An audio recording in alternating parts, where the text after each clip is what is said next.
This is an oral history interview with Morgan J. Seaton, better known as Morgie, 1711 Wellington Road, Lansing, Michigan, 48910, phone 517-484-7814, and Helen Earley of the Oldsmobile History Center at the center on Wednesday, April 3rd, 1991.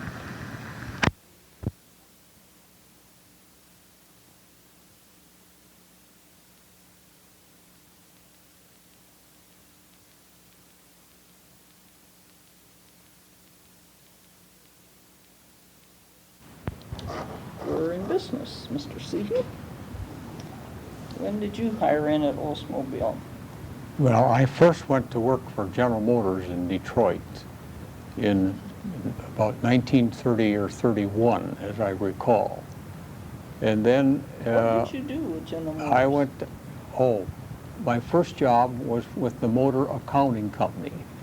And Pat O'Connor, if you remember him, was the fellow that hired me because I had been a chart maker at a sign shop in downtown Detroit. Okay, what did that department do? Well, the Motor Accounting Company was an entity that worked with the dealers on their financial, bookkeeping and financial aspects. And the dealer signed up for that, and the company had representatives that went around and worked with them with respect to their financial condition and their bookkeeping system. Did each dealer have to sign up for that? Well, if they wanted to get in it, they didn't have to. And there was a certain volume of business, and they had a pretty good bookkeeping system and a financial statement, and they agreed to send those financial statements into the central company where they could analyze them and make consolidated reports on the condition of things and watch the condition of business as time went on. Now, this was the 30s, so things were a little bit unstable. Unstable is the word. And I had worked in this sign shop in downtown Detroit, and they needed a chart maker, so I went up there for motor accounting to make charts for a little Pat O'Connor way back then. And my brother Lou at that time had already gone into General Motors as a chart maker in the sales section of General Motors. And later on he moved into another job, and they were looking for someone to run the chart department in the sales section. So I went from the Motor Accounting Company to the sales section there in shortly after that, in the early 30s, 31 or 32. And it was a great experience because we handled the presentations for the sales committee meeting, which used to be held in the 14th floor of the General Motors building.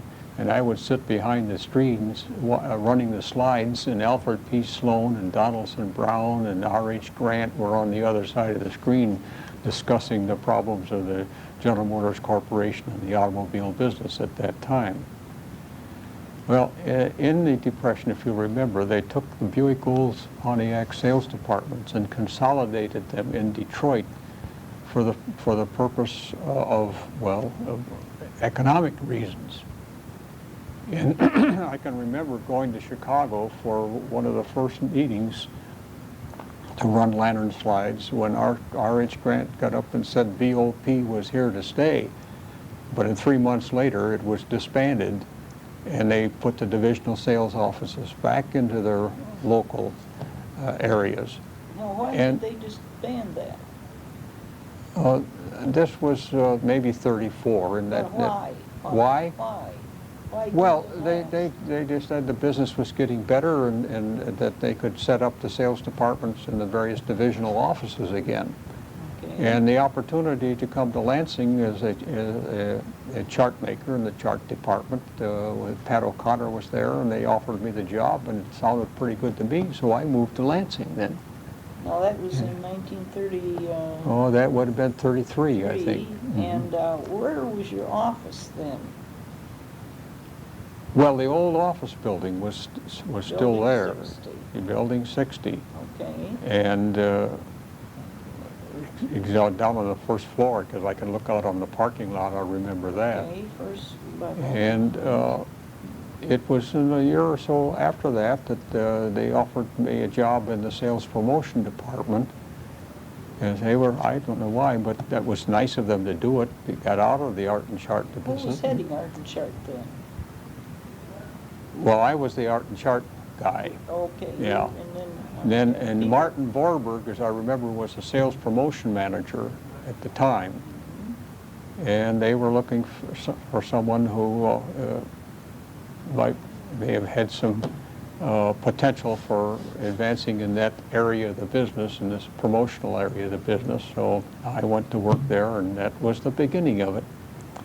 And I remember there was Chet Baker and Doug Barker were there. What did Baker do? Chet Baker was at advertising accounting, and he handled the budget on the advertising department and the sales department, sales promotion department. And if you remember, there was an open space there where all of the people sat. Bullpen. Yeah, the bullpen. That's right. Yes. And D.E. Ralston was the general sales manager at the time. Now, who were his assistants? I'm trying to think that Herb Trevlin, and there was, and the other name may occur to me. George Browder, was he there? George Browder was there, but it seems to me that, yeah, it could have been George Browder. Okay. Because that was on, let's see, the second floor of the corner of the executive suite of the old office building. And let me see, who else? Well, did I mention Carl Havens was the advertising manager at the time? Okay. And then you mentioned Doug Barker. What did Doug do? Now, I think that he was involved in accounting for advertising also, along with Chet Baker, yeah. Well, about that same time now, had Havens, was he on loan? Carl Havens was, no, he was the advertising manager at that time, yeah. What kind of a man was he to work with? Well, as I recall, they were all real nice to work with. Yes. I never really had any problem with bosses. Probably said yes, sir, all the time, and they got along pretty good. Sure. Do you remember any of the girls? Mildred Alford was the secretary in that department, and I'm trying to think of the girl that worked with me. It may come. Was it Angela Mollengry? No. It'll come in a little while because she was there for a long, long time. Okay. And of course, the Hildegard came to work for Oh, your wife? for a while there. Oh, where did she work? Well, I think she was in the advertising or sales promotion department at that time too. Mildred Stiles is the name of the other girl I was thinking of that was there for many, many years. And I remember we exchanged Christmas cards, and I think we still do. Oh, yes. After all these years. Nice person. And well, Marky, then sales promotion was all rolled in with advertising? Well, they were separate entities, but they were right in the same location. I see. Did they all report to Havens? No. The sales promotion manager reported to the general sales manager. And who was he, the sales promotion manager at that time? Martin Vorberg was the first one. Okay.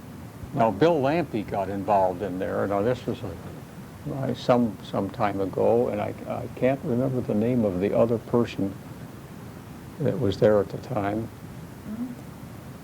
And Lee Johnson was head of the dealer statistical department there. Organization. Well, you remember the analysis? 10-day reports used to come in, and they weren't all wired and all that. They just had to mail them in, and there was a lineup of girls working on contometers to figure out the sales reports every 10 days. Yeah, now those sales reports, Morgie, would they show? Did they come in from the zones? They went in, the dealers, all the dealers that were in the accounting system would send in regular 10-day reports.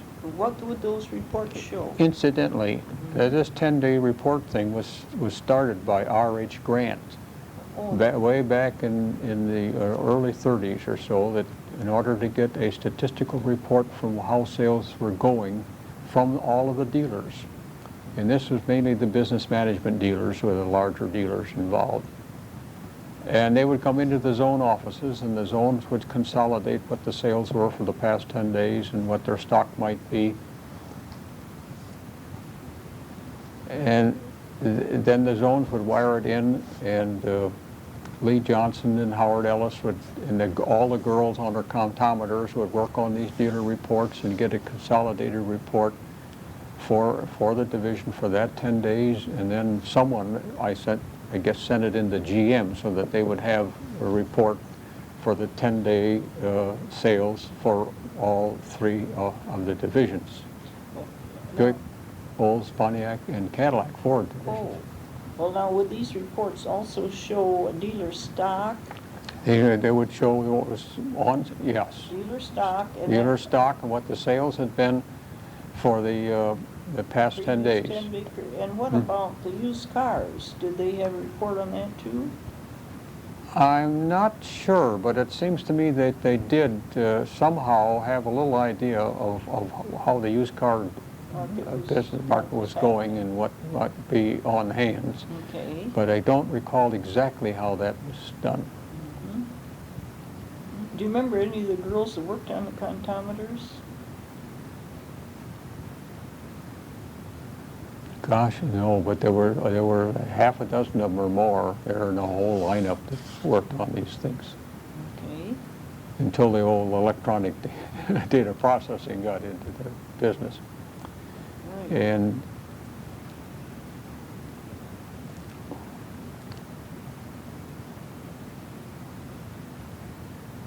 that, well, sometime later, I went out into the field organization for field experience, so I could move, if it would open the way to move into other jobs in the sales department with some field experience. Okay, what zone did you go to? Well, it was the Detroit zone, and I was assigned to the district that included Grand Rapids and the areas right there, so that I could stay in Lansing and drive to the dealerships, and it was part of northern Indiana and western lower Michigan. Okay. My one far north is Muskegon. Was that Yeah, a no. district manager? That was a district manager Okay. job. And now what was your job as a district manager? Well, I was contacting the dealers in that area and discussing the business and carrying out any programs that would emanate from the sales department to the various dealers. And if they had problems, I was supposed to find out what they were and get the information back to the central office. This was typical, of course, of all of the zones. They were divided into districts, and they had district managers so that they had constant contact with the dealers and how business was going. How many zones do we have then? Do you remember? I think it was about 28. 28 zones. Okay. And did more than one a zone have more than one district? Oh, yes. District Okay. Now, like Detroit Detroit metropolitan area would be a district, and then they had 4 or 5 others. Okay. There would be eastern Michigan and western Michigan and southern Michigan areas. Part of Indiana, I think I mentioned that. Well, Morgie, where was your office then when you were? Oh, you worked out of your house. Oh, I see. Yeah, out of your home, and then you would report that they'd have zone meetings. You'd go into a meeting in Detroit once a month with the other district managers, and there would be conversations with the zone manager about how things were going, and if any problems were coming up, why we'd discuss them at that time. Who was the zone manager when you were a district manager? Golly, I wish I could remember. That's Might all come right. back later on, but Sure, and if you think of it, say it, and if not, Yeah. it's okay. Well, now, where was this Detroit zone office located at that time? in the General Motors In the building. General Motors, on the, which floor, do you remember?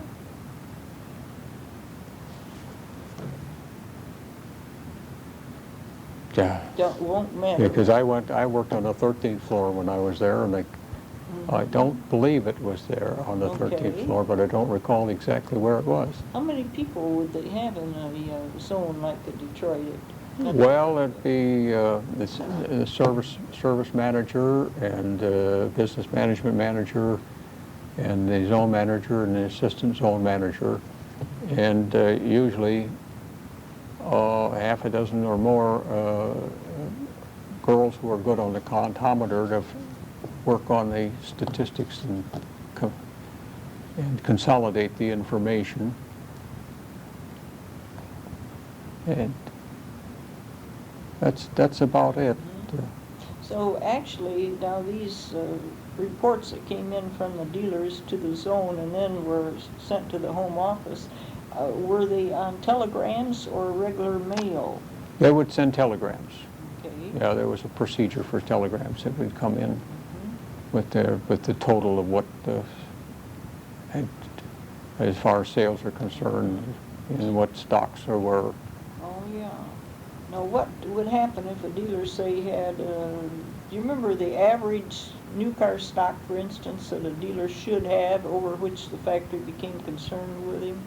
There's no. There was no Yeah, set it depended norm. entirely on the size of the dealership. You know, if it was Detroit metropolitan area, you might have 100 cars, but somebody in a smaller town, Algonac, Michigan, might have 3 or 4. I see. And that wouldn't alarm the factory at all? Actually, it was the movement that made a difference, whether the stocks were increasing or decreasing or stable. I see. This would have some influence on what the production schedule might be at the plant in the following period, following month. I don't think they could adjust it much faster than that, but they would try to maintain the stocks nationally at a certain level in order not to have to store too many of them right in the Lansing area, Oh, yes. which happened every once in a while. They would have to find a place to put a few cars until the sales picked up again. Well, Morgie, was there some list that the zones sent into the factory about what cars they wanted produced? How did they do that?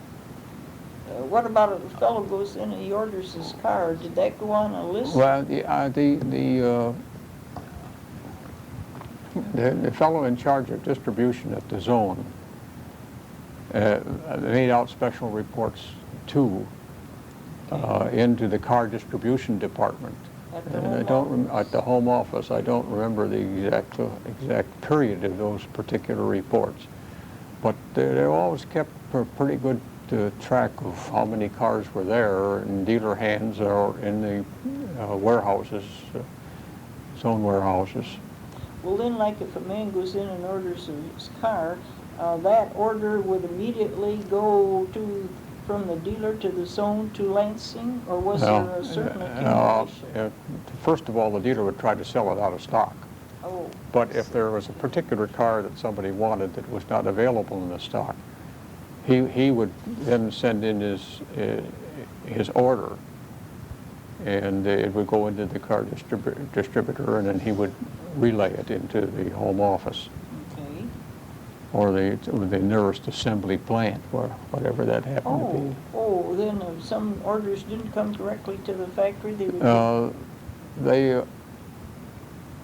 Now you brought up a question, and I'm not absolutely certain. I think they would come into the home office first and then go to the Then various the, assembly plants, so that they home know office. what was going on, yes. would route The zone would bill. not put in orders right to the factory, Okay, all right. as I recall. So how long were you district manager then? I was district manager for a little over a year. It was sort of a training period. And That was in Detroit. And then during the Depression years, certain zone offices had been consolidated, and Charlotte, North Carolina was one of them that had been moved down to Atlanta, so they had eliminated the Charlotte zone office. But then there in the late, what was 34 or 35, they decided to open the offices again, and the Charlotte zone office was created, and I was offered the opportunity to go down there as assistant zone manager in order to get more field experience. Do you remember any other zones that had been consolidated during the Depression? You said we had 28 originally. Yeah. No, it's difficult for me. There might have been Omaha, like Omaha was, in fact, as I recall, they had an area in Denver that the Rocky Mountain district of all of the zones, all of the companies were consolidated into one operating entity during the depths of the Depression, so that BOP Sales Company is what it was called, I'll remember. And it stretched from the Canadian border to the Mexican border down through their kind of the Rocky Mountain area. Okay. So Denver became the headquarters for that particular activity. Well, now, was this BOP Sales Corporation just from Denver in that area? To begin with. Then I think when things got worse, and it was made nationally, as I recall, yes. Okay, I see. So then Pontiac and Buick also. Buick, yeah, BOP Sales Company. Right there. One deal. Did we have dual dealers then? Oh yes, yeah, dual dealers were ancient. Okay, but we weren't dual with any competitor like they are now? Well, in those days you could be a little more restrictive in those areas, but there were still a few of them that existed, I'm sure. Okay. And how many dealers do we have, all told, in the United States? Well, it was always around the 3,000, as I recall. Okay. So it's 48 states, 10 in each state would be four. Yeah, that would be about. Well, then, Morgan, now you're in Charlotte. Charlotte, North Carolina, as assistant zone manager. That time was about with Bill Escher. Bill Escher was the zone manager. Okay. And that period of time was about 1935? Well, if it started in 34, it's 34, 35, and then I can't recall exactly when. Well, when did I move back to Lansing? I wish I could recall that. Well, that's... Did I give you I showed you a list? I had my first day with General Motors right straight through all of the things that I did, and I cannot find it. These were the photos you gave us yeah, here, and I made Xeroxes so we could try to identify some of the people, but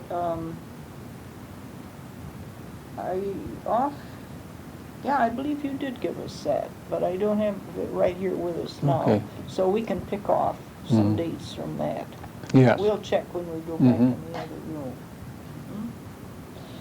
Well, then, Bill Escher was zone manager, and you were assistant zone manager. That's right. Do you remember any other people in the zone?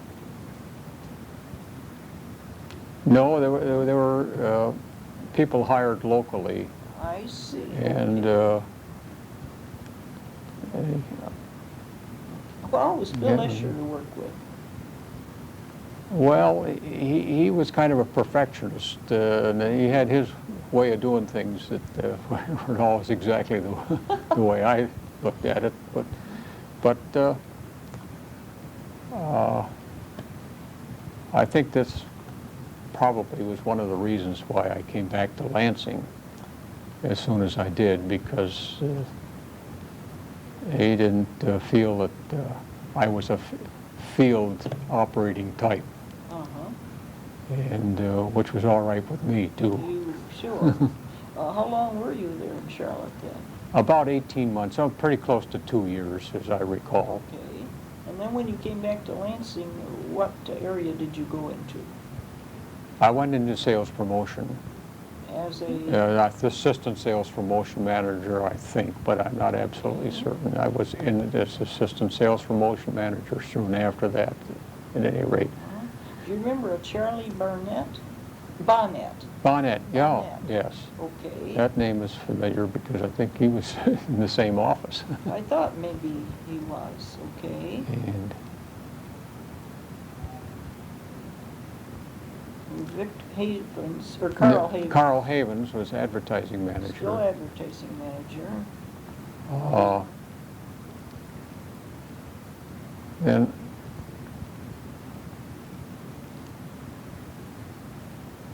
kind of Havens.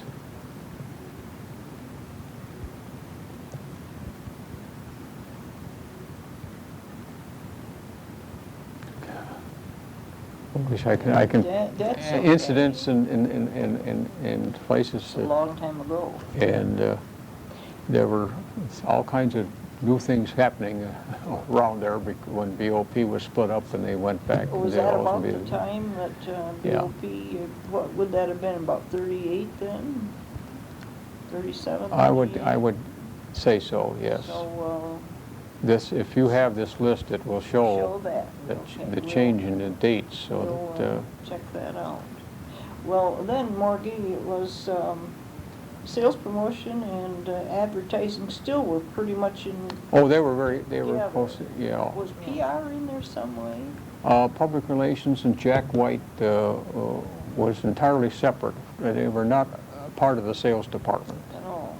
Okay. Yeah, the public relations manager reported to the general manager. Okay. Well, do you remember a time when the three departments were all rolled into one? I don't think public relations was never a part of the sales department. That were always reported directly to the general manager. Okay. So now we're up to, you were assistant sales promotion manager when That's you got right. back to Lansing. What did sales promotion do? Well, it involved all of the promotional activities with the dealer that were not identified as national advertising. And as I recall, we set up a sales honor society. And we had sales leaders and sales makers, and we had pins. You may have some pins showing there, and we gave certain fellows got diamonds put in their sales leader pins. They were top men in the country, and there was one dealership in the Boston area where the top guy was the top fellow for many years, and he got all kinds of pins, but I think maybe probably some of the direct dealership sales were credited to these individuals because there was no way of checking it out. Whatever their report was what we accepted. I see. And so that would be for high sales or? I think if you made a certain number of sales, you became a sales maker, and then if you were up a little higher, you became a sales leader. And we've had meetings of the sales leaders across the country. The top men in each zone would come in, and we would have a discussion with them about the sales aspects of the business 2 or 3 times, as I recall, usually in Chicago, which was centrally located. Well, now, at that time, would the factory have some programs that wanted the dealers, the zones to put into operation with dealers to help promote the product? Was that part of sales promotion, too? Yes, we had sales contests. Sales contests, okay. And How would that work? usually that was involved with the salesman. Rather than the dealer? I can't recall that the dealers were ever involved, except maybe some honorary recognition, Okay. because they got their revenue from the discount. Well, Morgie, now what kind of prizes would a salesman have besides his pin or maybe with a diamond in it? Were there other type prizes he could win if he was a top salesman? I do not believe there was any money involved in that respect. Would there be a trip involved? Or? Yeah, well, the top men in each zone might come to a meeting in some central location. But they would get a vacation in some place? No. Nothing like that? No. Okay. Yeah. Would they get a bonus? It seems to me that there was some kind of a monetary reward to the top sales leaders, but I can't specifically say what it was. Okay. Well, did your area cover Lansing? I must step back here a little bit. When you were covering the Grand Rapids area, was Lansing in? Lansing was not. Was not, okay. No. So we'll forget Lansing. At Grand Rapids and Muskegon and towns in that particular area. I used to go.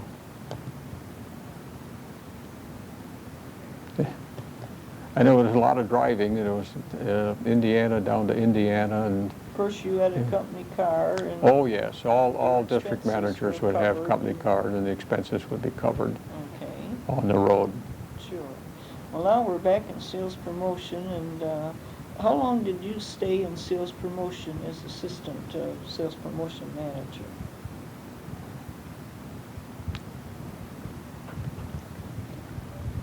Now this is. That's okay. It would be on Check that it out. that.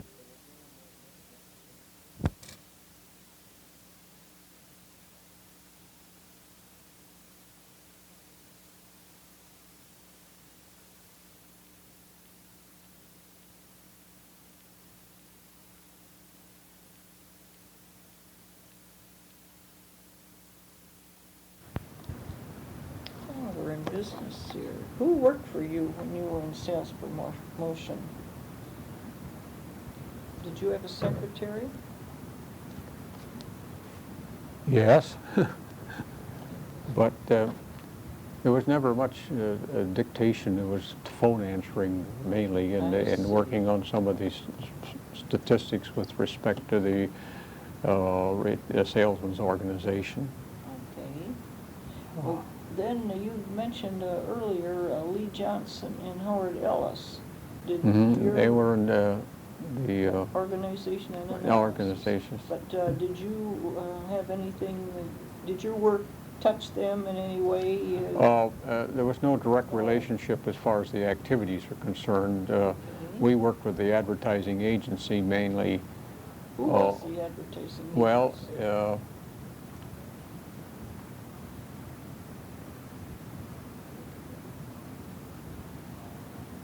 I'm trying to Campbell recall, Eagle? because after the war, the DP brother, who had been in the General Motors Corporation, formed an agency. Okay. And Oldsmobile was one of the main accounts. Now, for a short time after the war, Batten, Durstein, and Osborne, I think it was, a New York agency, had the account for Oldsmobile, but that soon, when DP set up his organization, and they took it over. Campbell Ewald had Chevrolet, and they were in the GM building, and I guess that in some respect, DP, well, I shouldn't say because I can't be specific on that. But Well, anyway. what did the agency do then? For the Well, the advertising agency mainly, well, they handled two things to a degree, but national advertising was the number one thing, which was placing of magazine ads and newspaper ads, and later on, of course, radio and television got to be a big thing in the agency business. Now, they also had a sales promotion entity, which helped us in the programs, contests and things of that nature, which we developed for retail salesmen. Oh, okay, so they created a Oh, lot they were of strictly, things. you know, Creative, okay. Writers too? writers, Val Karate was the contact fellow on sales promotion, as I recall, maybe right at the very beginning. Okay. And Who else do you remember working with from the agency? Max Smith, do you remember him? the name is familiar, Okay. but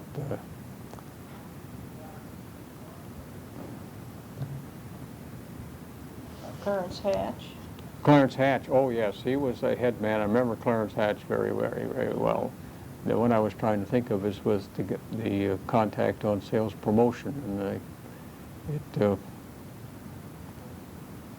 Oh, Frank Yeah. Egan?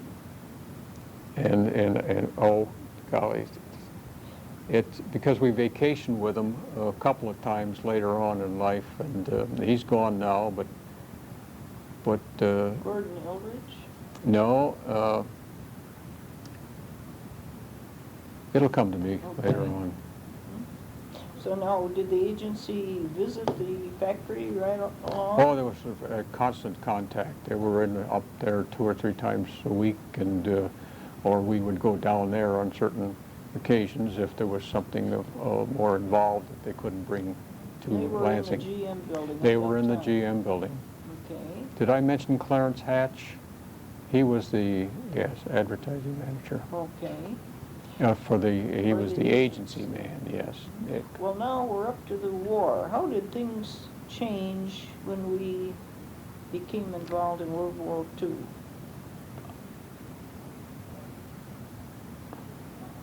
Now, from a time standpoint, those things that I was just talking about, I think, are after the war. Okay. Uh, But I mean, our But- whole but, approach must have yeah, been something. oh, yes. When they stopped making cars, there was a program developed called War Production Stimulation, which I got involved in. And we had posters all over the plant at various locations. What did they say? Keep them firing. Keep them fired, okay? That was the main theme, and then there were various types of posters. And one of the, rather not too delicate, was set them on their axis. Because Oh. remember, it was Italy and Germany were combined. And it was known as the Axis. Mhm. And we had the forge plant was part of the domain of this operation because, of course, it was an Oldsmobile entity. And I remember going through that plant, watching them make shells, the heavy part, and airplane landing gear struts and things of that nature on their presses, and it was really fantastic the way those men would work with that hot iron and pound it off on the presses. And so we had that entity, and then in the main plant, I think we got some for Fisher Body, but we just gave Maybe we posters. made their supply, and then they handled Oh, I had a poster. setting them up. But Tom Hendy and his group would And the exhibit and display, would locate these things all throughout the whole plant, and then they'd make the change. How often were those posters changed? Pretty regularly? Once a month, I think, that we had a new one. And now your area or this committee you were on was part of your responsibility? Yeah, War was- Production Stimulation War was. Production Stimulation Program was designing these posters? That was part of the program, the Okay. poster program, and I can't. Remember anybody else on the committee with you? No, Okay. well, the advertising manager at the time, of course, there wasn't any more advertising, so. No. Well, didn't they have some kind of ads to try to keep dealers in business? To tell customers you could still get service at your dealership? Well, keep your car going? I can't recall any national advertising at that particular time. But of course, the dealers were maintained, and they maintained a district organization, but it was reduced considerably, so that they'd still have contact with the dealers.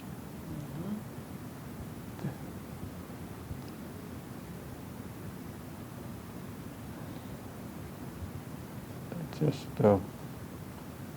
Well, Margie, after the war is beginning to be phased out now, what change began to take place? I recall that Mr. Skinner now was the general manager. And prior to that, it had been and McEwen? Yes, McEwen has. Okay. And Skinner was working with engineering on the development, as the war waned, on the development of new products and what the program would be when they got back into production on automobiles. And Who was chief engineer then?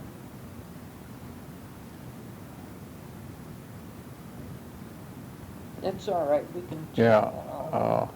Who did you work with over there?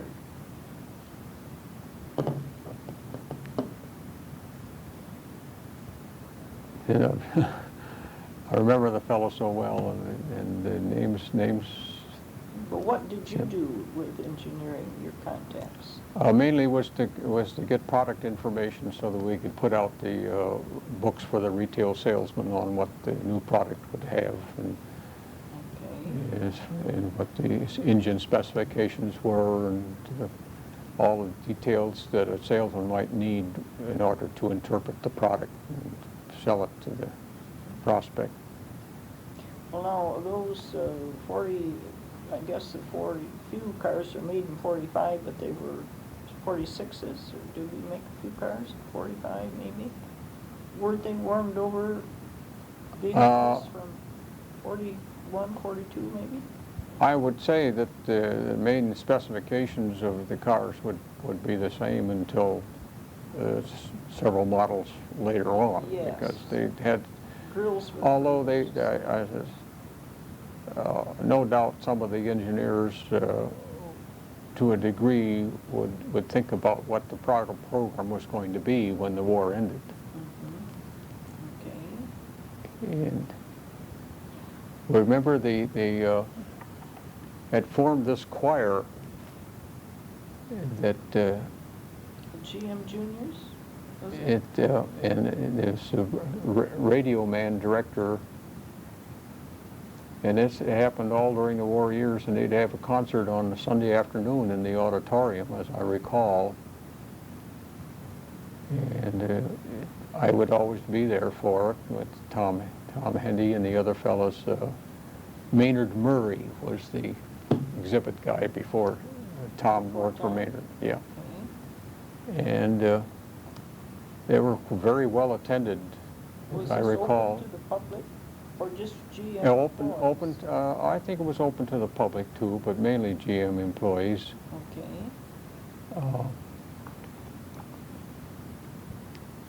So these were singing groups? Singing groups, choral groups. Of GM people?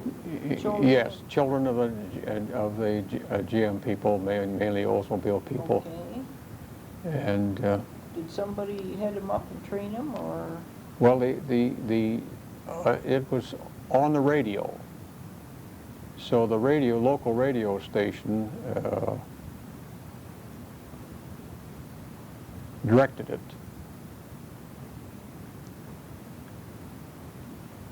And handle most of the details with respect to the music. I see. We're getting ready and having the place for them to put on their show was the responsibility of Maynard Murray and Tom Hendy. Okay. And this was every Sunday afternoon? Every Sunday afternoon. For the duration of the Well, war? I don't know just exactly how long it lasted, but I think it went right straight through until after it was over, and they had one sort of a big victory concert, and that was the end of it. Sure. Well, how large a group was this?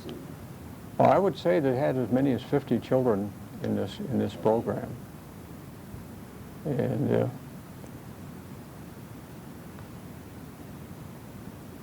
I'll keep trying to think of the name of the piano player that couldn't read a note, but he sure could play the piano, Oh. and the director of that deal.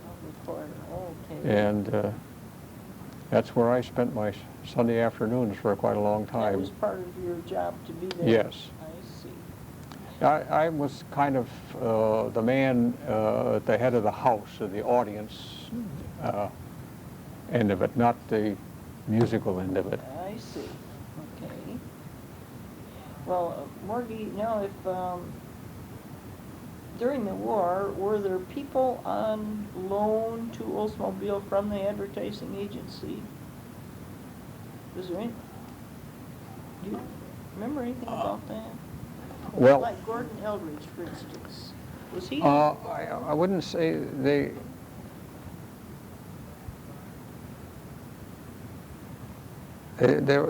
He was there,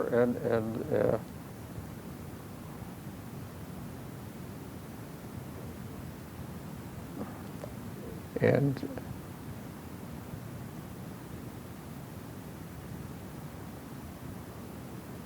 he worked on war-related programs with respect to the sales department and advertising. And he was a writer, wasn't he? Well, He was a writer. a writer, yes, more or less. Okay. Now, Les Carlson? Les Carlson was, first of all, a publicity man for the agency. He came from the state of Washington, as I recall. At one time, Ruth and Lester Carlson lived over us in the Hillcrest Village out in East Lansing. I would ride to work with him because he had a car assigned to him and I didn't, and we were on the gas program, you know, and it was helpful. Well, we had one car and it left the car for Hildegard and it saved gasoline, which was a precious thing in those days. Later on, we lived in North Pine across from the school from the blind, and I can remember one of my friends, Arnold Duffield, who was head of a trucking agency in this area, and he would come and pick me up to take me out to play golf because I didn't have enough gas to do things like that, and he did. Oh, interesting. Well, now, Wood Sales Promotion, were they involved in this campaign to buy a bomber with bonds? Do you remember I that? have no recollection of that whatsoever. Didn't, No. yeah.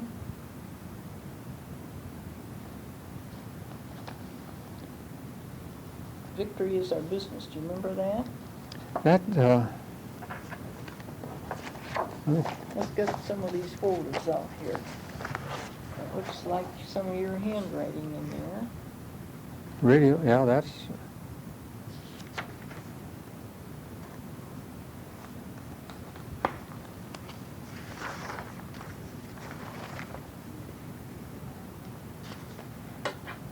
Here's a letter, Morgie, dated May 27th, 1943, from you to L.A. Ruggles, confirming our discussion of this morning regarding the maintenance of scoreboards in the Buy a Bond, Buy a Bomber campaign. yeah. Does that, Yes. does that bring back any? Well, I guess we did, now that you mentioned the bonds, whether everyone was in the bond, I shouldn't say everyone, but it was a big promotion, and you could have money taken out of your salary and Oh, and that's you awesome. deducted and they buy bonds. And I remember that we had quite a number of those bonds that were carried on through the end of the war, and maybe some years afterward finally cashed in.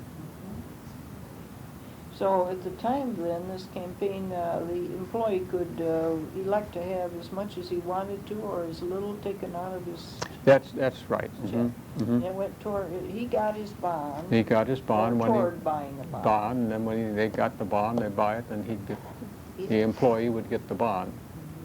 Well then, but at that moment, until the bond became matured, that money went into the fund to buy the bomber.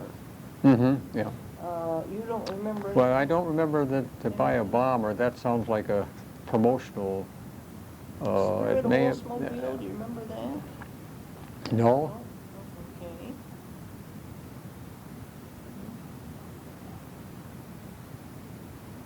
Just wondered how that campaign got started, but maybe we...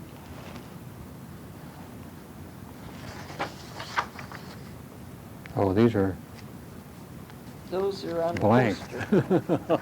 Yes. Those are on the poster campaign. I just thought maybe glancing at Victory's them. our business, yeah. These are files you had given us Yeah. before. P.C. Havens, Carl Havens, and Gordon Eldridge. What kind of a man was Havens to work for? Well, he was not a very outgoing type of person, but there was no problem whatsoever with working with him. Was he a writer?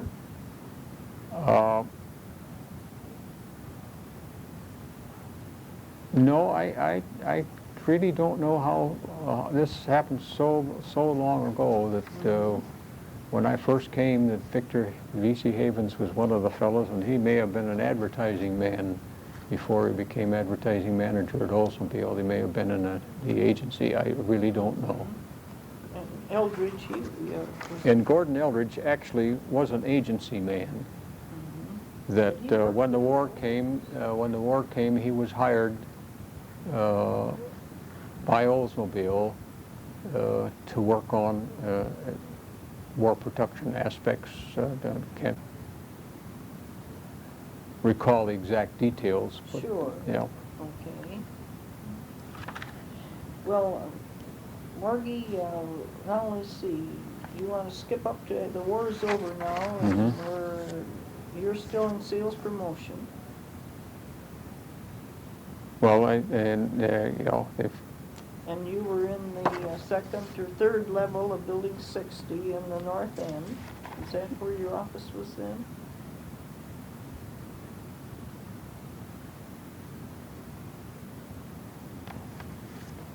let's see. God, that's strange that I can't recall even the third level. That's a lobby level. Oh, yes, the lobby level. Yeah. The lobby level, okay. And And the north wing there, north mhm. end. Do you remember George Browder at all? Oh yes. Okay. Yeah, George was. He was a real go-go type, and great on his feet, great speaker, and a promotional type man. Assistant General Sales Manager, wasn't he? for a Yes. while? Mm-hmm. Okay, and Trevelyan? Herb Travelin was an assistant general sales manager also, along the line. Did he later, when did he take his dealership? Do you remember that? Oh yeah, the local dealership. He took over the Lansing Oldsmobile. Okay. But golly, I guess it was soon after the war was over, and he set up his business here. Morgie, then in sales promotion, did you get involved in the mechanics of promoting the new rocket engine that we were going to? Oh, yes, indeed. That was, Okay, what was your role there? well, as a sales promotion manager, it was just to get the information out to the field organization as to what the rocket engine was and what the background was and how great a thing it was for Oldsmobile.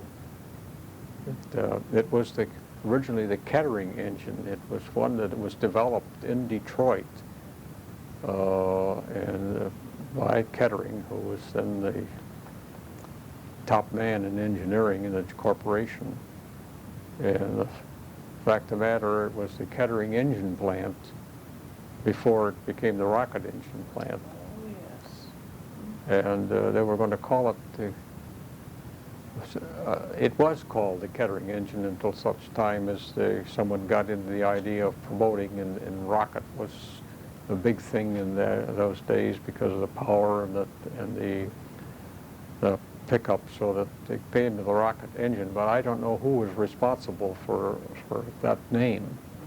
It may have been someone from the advertising agency. Well, did your department have the responsibility too for thinking up ways to promote? Well, you worked in collusion right, with but with the advertising agency. And with the agency. Yeah. Okay. The agency had a couple of writers, and Val Karate, who was the head of the agency's promotional department for Oldsmobile, and they handled most of the details. One was the publication of the fax book, and all of the information in the fax book. They would write it, and they'd handle the printing aspects of that and the distribution. Well, the factory must have to give the agency some idea of what how they want their product, the approach, the sales approach. Actually, the engineering department would develop the product, and we would get the Yes. information from the engineering department. But who created the idea of how you're going to promote it? That was always an agency. Agency. Yes. Okay. And then they would bring that to suggestion or recommendation to the factory for... That's right. And we would always have all of the information with respect to the product reviewed by the engineering department and finally okayed to make sure that our statements were correct with Yes. respect to the mechanics. Okay. And so there was a very close relationship between this product information man at engineering and me with respect to sales promotional productions, and then someone from the advertising agency would work with them also with make sure that the advertising material was correct as far as the product was concerned. Who was this product information man in engineering? Do you remember that you worked with? I'm thinking about it, and I cannot come up with his name right now. Okay. George Hirschman? That's it. Okay. Yep. Well, now we got the new rocket engine off the ground, and we're sailing into the muscle cars of the 50s. Mhm. Okay, so you're still in sales promotion. We can check that. As I know, yes. Mhm. Who worked for you? Didn't Inky Nielsen work with you? Yeah, Inky Nielsen was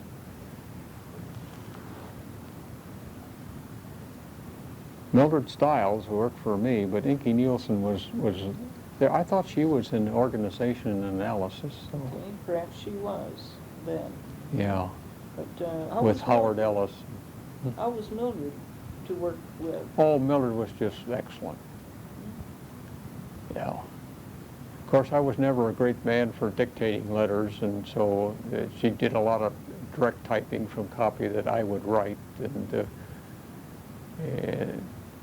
answer the phone. Mm-hmm. Okay. Now to step back a bit, do you remember Wayman Smith? That name Okay.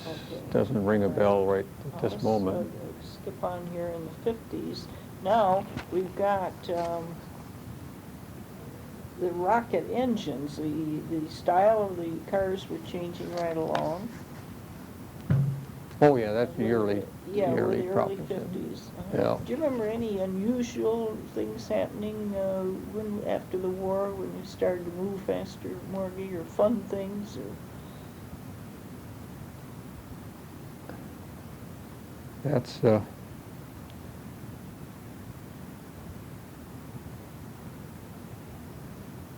very vague. I'd have to think Okay. about that. That's okay. Now, Mr. Skinner must be gone by now, and we've got Wolfram then. Yeah, see, Wolfram was chief engineer, Okay. and he became general manager then. Pick out the date. What, do you remember what? About 1950. 1950. Well, do you remember, did you have a great deal to do with Mr. Wolfram on these projects?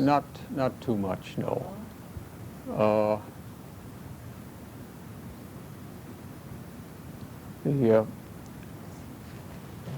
I used to get involved with some meeting that was held monthly, I guess, but the general manager was there and the other department heads. Like a And staff meeting? a staff meeting in,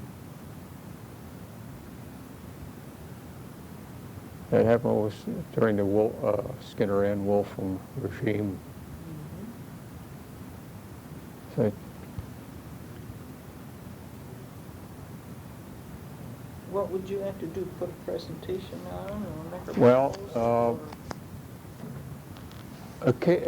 occasionally I would have a presentation of some sort with respect to our programs, but most of the time was just sitting and listening to the other Learning. departments, because it was the monthly opportunity for the general manager to get acquainted with what was going on in the sales department.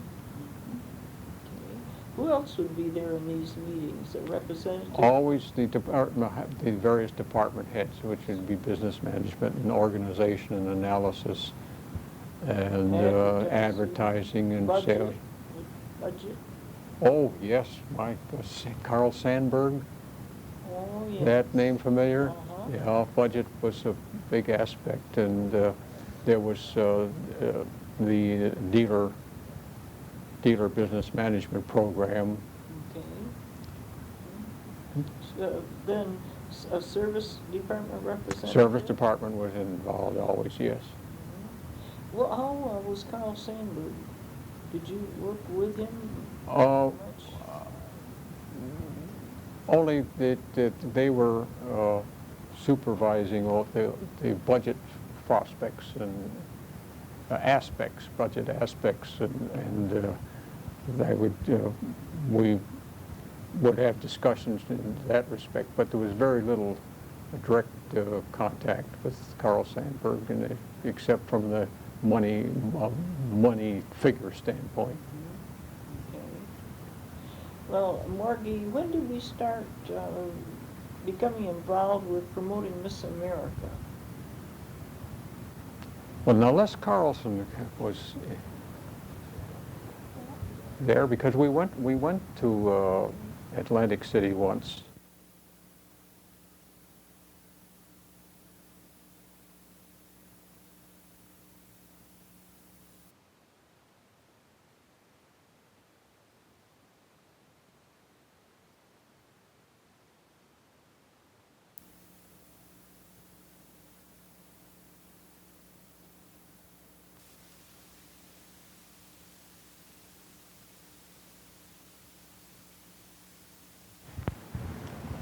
Well, we're in business again. Now we're talking about Miss America, and you mentioned going to Atlantic Yeah. City once. Mhm. Why did we decide to? This was the time that there's probably agency development, I would say, and it may be that the opportunity, someone else had the connection, and it was open, and the agency probably got word of it. I really don't know, Okay. but we were involved in it for several years. What would we do for her, and what did she do for us? Well, she would make appearances across the country in dealerships. I don't think it was too big a deal.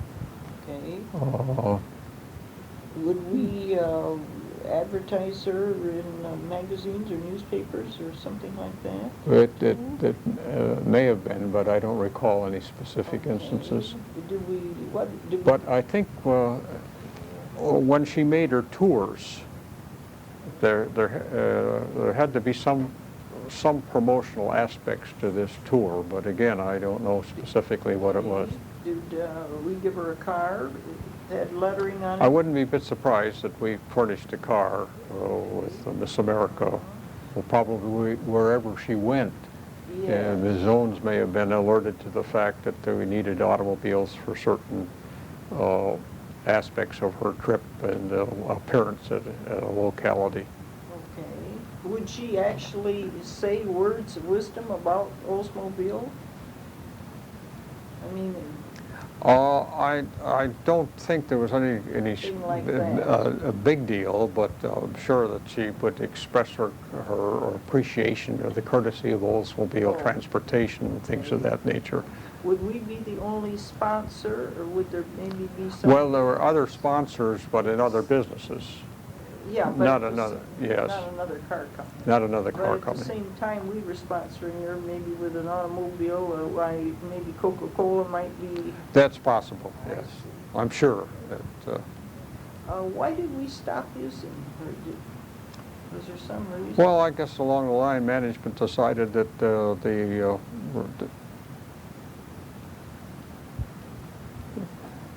it didn't bring that much attention, and I think too that there was a change in the way it was handled by the top men in the pageant, that limited either the necessity or they had some kind of a deal that they wanted to make up, which was more rewarding for them. Mm-hmm. This is just a guess on my part, but.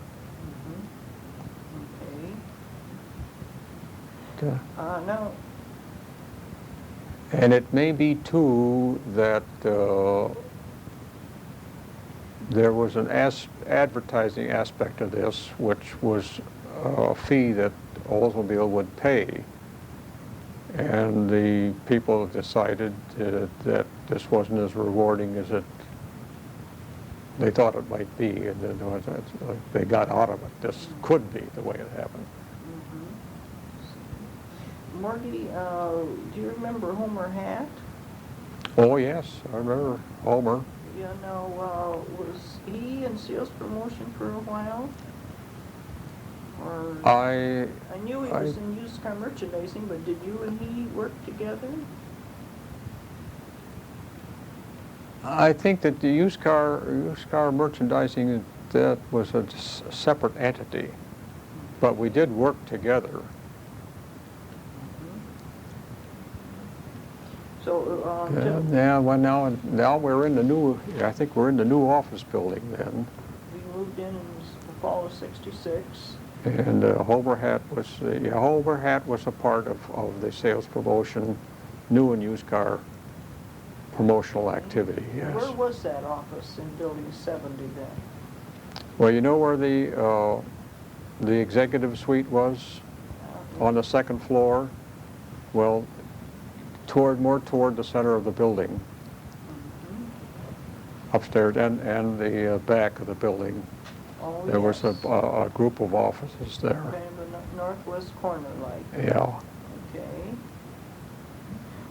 Well, we must have been having some kind of problems to get into a used car department.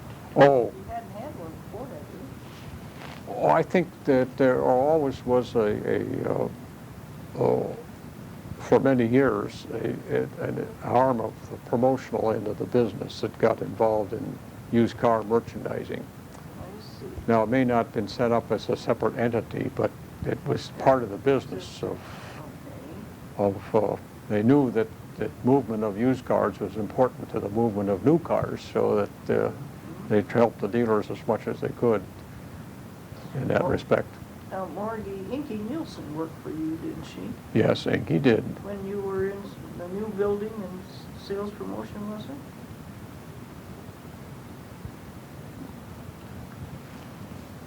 I don't, from a time standpoint, I don't remember whether it was in the new building or.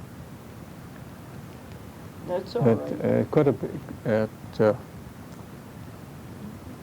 Who else did and- you work with or were around you in the new building when you moved in? of course, Mildred, since I mentioned Mildred Alford, and this was not in the new building, though. That was the old building. No? Yeah. In the new building, I had that office there and without any windows, but it was a nice office right there. The advertising manager was next to me, and I had mine, and there was a great big bulletin board on the side with a curtain that you used to close it off, which was never or seldom used. Oh. Who was the yeah. advertising manager then?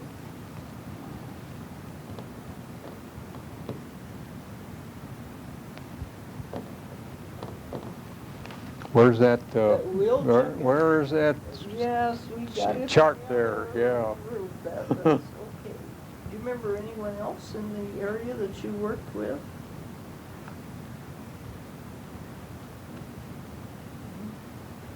Yeah, it's too vague.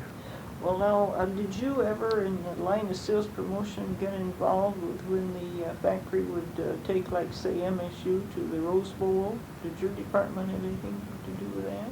No, this was public relations and advertising. Okay, very fine. You mentioned working with Tom Hendy, and he must have sales yeah. promotion exhibits at. This more or less in automobile shows and things of that nature.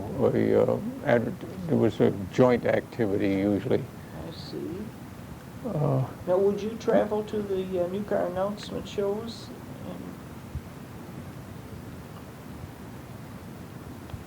Yes. Yeah, and I wish, it seems to me that I was involved quite a bit in these announcement shows, and I can't, at the front of the house, remember being in Atlanta, going all over the United States in that respect, but, and of course, all of the letters went to the field organization with respect to what the zone was supposed to do at these announcement meetings, and there were 3- and 4-page letters, as I recall, and you'd have the plane schedule or the train schedule, and so the zone would know when we were going to arrive and how many people would be arriving, and get hotel accommodations and Hotel. Florence Henderson and Bill something. Bill I can't. Hayes. Bill Hayes. Bill Hayes, yes. Every time I see Florence Henderson now on this Nashville program, I think I'm going to write her a letter someday and see if she remembers the days of the trips. She does, because we wrote her and asked her, we wrote her agent and asked the next time she was in Lansing, that was after her showing out here at Wharton Center late last year, if the next time she were in Lansing, could we interview her because of her strong connection with Oldsmobile, and we got a nice letter back from her saying that that certainly was a possibility. Yeah, I see her quite often, of course. TV is so limited in the entertainment thing that we tune into Nashville Sure. to get some music instead of all these plays and things.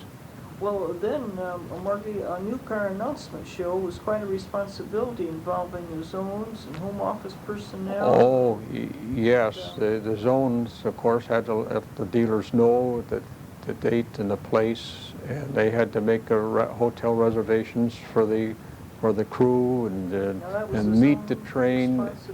Yeah, meet the train and transport the equipment. Now, there was always a big special car for properties and things of that nature that had to be moved, and I think Tom Hendy, to a good degree, handled that detail with the zone would set up the details with respect to who would handle the transportation of things. But Tom, this is as far as the stage production is concerned. Now, what was the name of the fellow that headed up that the announcement show stuff for the agency? Golly, I can't think of his name now.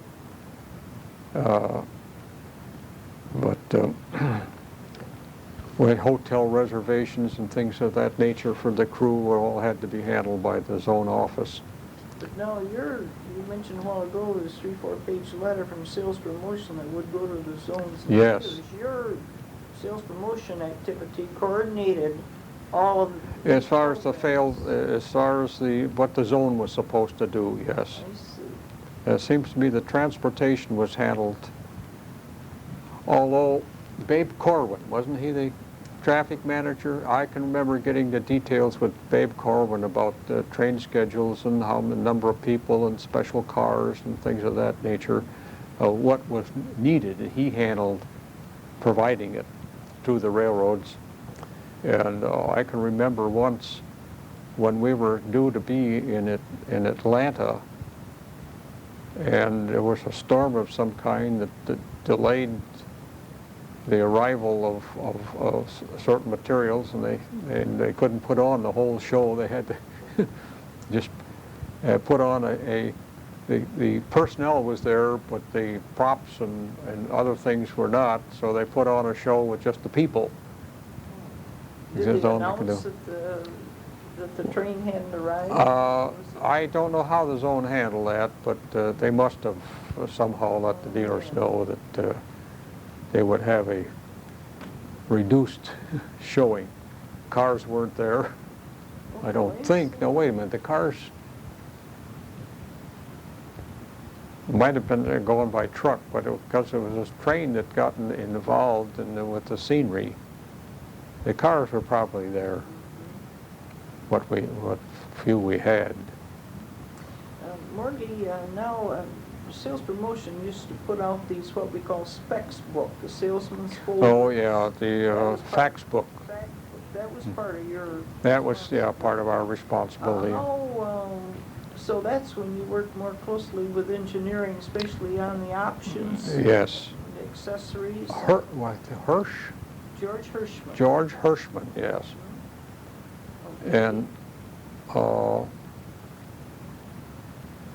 was it your design to set up the fax book the way it was set up, or? Well, see, that started with from the moment I went to work for the sales promotion department in Martin Borberg, and Yes. To provide the. But those books have changed over the years. Oh yes, indeed. Much more informative, workable. Yes. I think it was the agency working with the sales promotion department to develop the program that expanded it as it went along. And Then working with accounting too to get the prices of options, you'd have to do that. well, those were all settled on a high level. They just gave it to me. We never. Okay. Yeah, I never got involved in what the prices might be. We just got the price information. Well, now, Morgie, your department also had a responsibility when there was a change in an option or trim or something of sending out a sales promotion bulletin, didn't you? Yeah, if something from engineering was going to be changed in specifications, yes, we would have to provide that information to the zones, and Would the bulletin go to dealers too? well, I was going to say the dealers and possibly even revised sections for the fax books and things, but I'm not sure as to how we did it, but we provided the information. Yes, we were responsible for letting the sales organization know what was involved as far as the product was concerned. Well, then, your department too must have kept abreast of, now like the 64 442 was a half year, came out in mid-year. Yes. So you would have to be alert to, If it's, there was a very close contact with Hirschman, and we knew as soon as he could give us information, he would do that. Of course, it was protected to a certain point, and then it was ready for publication. Then we get to the sales promotion department, and then we'd get the agency in, and it was involved to produce whatever material was needed to inform the dealer organization and the sales organization as to what was being changed. Marty, does the agency have any library at all? Do they keep past records on, well, say like phonograph records of Oldsmobile announcement shows, for instance? Or do they keep older model catalogs? I would.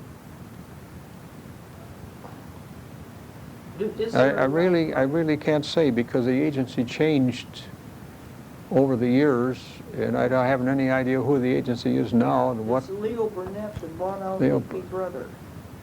Yeah, well, they may still have some things. There was never there. any procedure for maintaining Not, certain. no, they kept whatever they thought they needed. We did not make any recommendations. Okay. Well, now, on the files that you had when you were in sales promotion, heard me, were those put in a vault? Was certain information sent to the vault each year? I can remember that back in the old building, 60, this great big lineup of files there with all of the material from about 1908. Yes. And I often wonder myself what happened to that. That's what we But were there was a vault downstairs where certain things were put in the cardboard cartons and set down there. Was it Morgan? Was the head of that, a man by the name of Morgan. Yes. I can't quite think of his name. Marsh Delano. When I first remember, a man named Marsh Delano headed it out, but that was after this Mr. Morgan. I think of Morgan. Yeah. So some information did go down. Oh, yeah, definitely. And I went through files there back in the old building that, golly, we had things from the days of R.E. Olds in those files, and often wondered what might have happened. That's what we're trying to track down too. I know that there are some files over in Building 40, and we haven't had the opportunity to go over them. So I remember we put things into cardboard boxes and sent it somewhere, but where and how long that they kept it, I really don't know.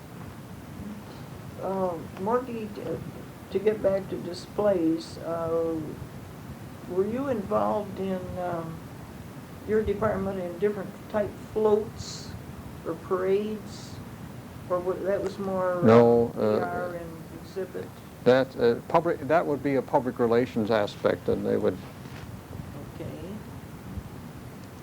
And you retired in I wish I could remember. 1970? No. Yeah, that's it, 1970, right. Okay. Was there any specific reason you retired then? I was old enough to retire, Okay. and things were changing a little bit, and I was, well, not trying to think of the proper term. It wasn't as interesting anymore, and the retirement age was coming, and the idea of getting out and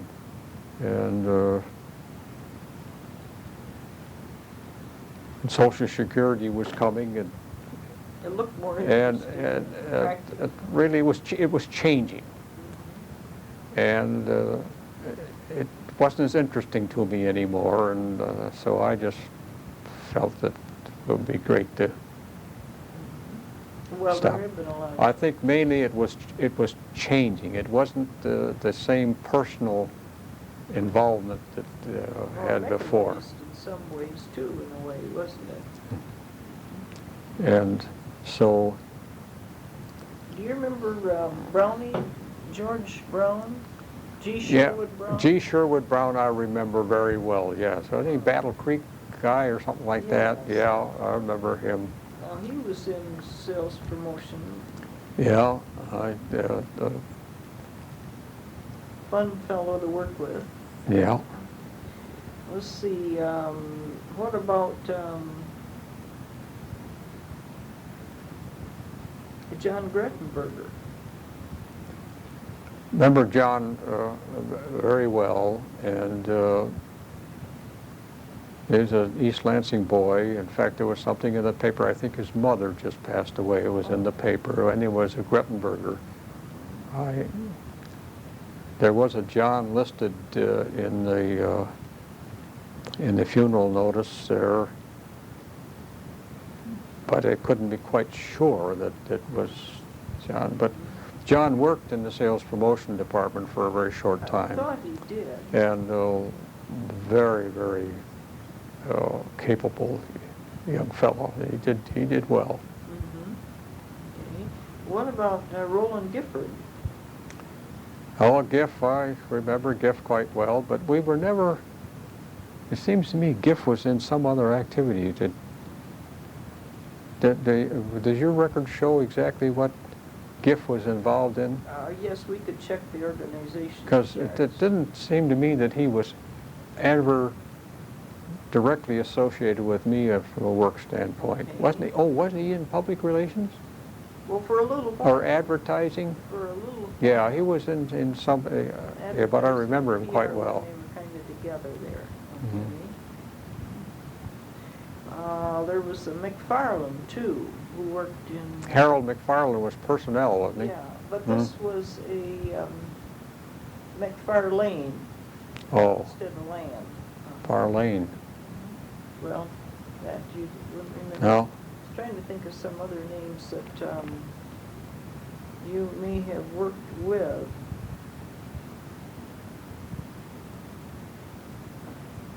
Well, can you think of anything else you'd like to add? No, I can't, I'll, if anything turns up, I'll let you know. Would let Yeah. us know, because sometimes after you looked at files Mhm. or think about it, and Yeah. what I did with these pictures, Margie, is I Xeroxed them all, Mhm.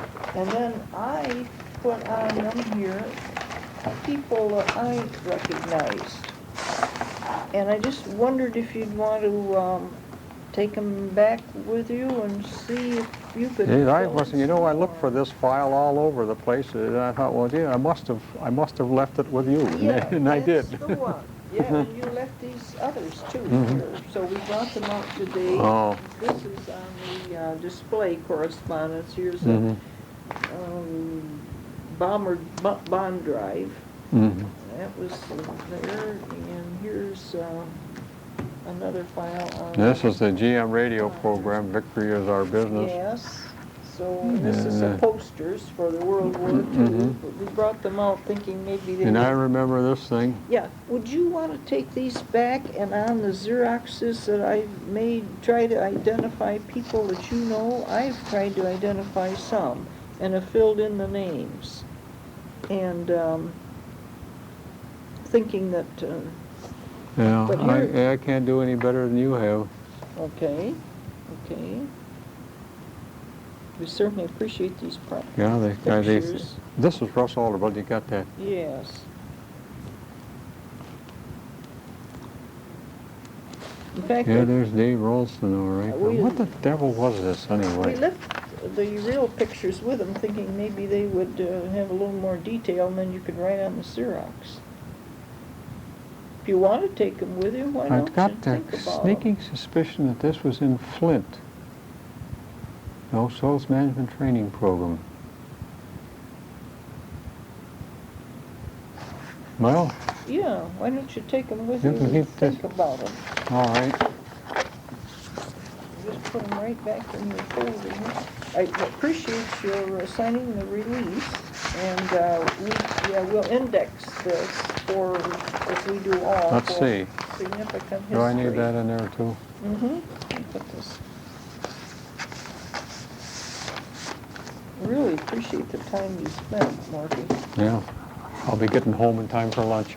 Yes, you will. I think we just, I guess the one thing I didn't ask you was, what accomplishments do you feel were the most significant of your career at Oldsmobile? Does one thing kind of stand out in your mind? No, this was from day to day, doing this, that, and the other thing. Mm-hmm. Well, you certainly were a loyal employee for a good many years. That's about... Well, it was a great place to work, and Yes. And there were good people to work with, and no big problems. Never came up that made me think that I wanted to get out of there. Mm-hmm. Nor did, well, I was offered down through the, I think Jam Handy offered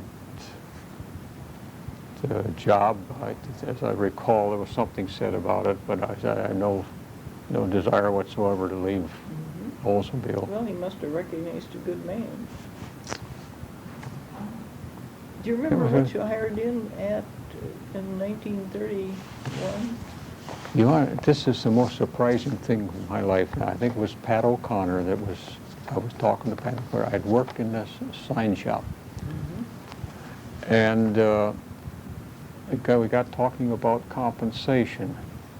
And I said, well, I make $25 a week, but I work a lot of overtime, and that adds up, so a month might be $150 or so. And Pat O'Connor says, well, would $200 a month be okay? And I almost fell out of my chair. That's just great. Well, it wasn't long after that we had a 10% reduction. I don't know how to get that out. Oh, let me, I'll just shut this off here. Mm-hmm.